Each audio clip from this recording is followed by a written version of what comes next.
విశాఖ జిల్లాలో రేపు రెండో దశ పట్టాల పంపిణీ జరగనుంది. గాజువాక ప్రాంతంలో ఎప్పటినుంచో ఇళ్ల స్థలాలు క్రమబద్దీకరించాలనే డిమాండ్ ఉంది.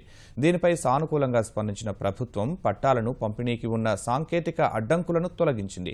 రేపు మధ్యాహ్నం స్టీల్ ప్లాంట్ వద్ద ఉన్న ఉక్కు ప్రగతి మైదానంలో భారీ బహిరంగ సభ నిర్వహించి సీఎం చేతుల మీదుగా పట్టాల పంపిణీ చేస్తామని జిల్లా కలెక్టర్ ప్రవీణ్ కుమార్ తెలిపారు.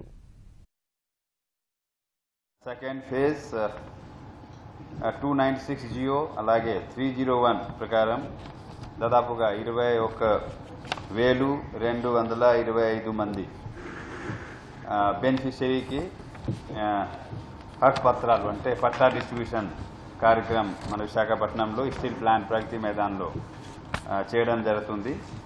ఈ కార్యక్రమంలో గౌరవ ముఖ్యమంత్రి గారు అటెండ్ అవుతున్నారు. 6 months ముందు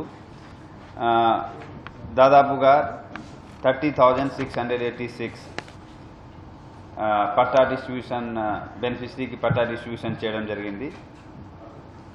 అలాగే ఇప్పుడు ఈ ఫేజ్లో కూడా దాదాపుగా 15,840 296 జియో అంటే less than 100 square yard free of cost regularisation చేసే పద్ధతిలో చేస్తున్నాం.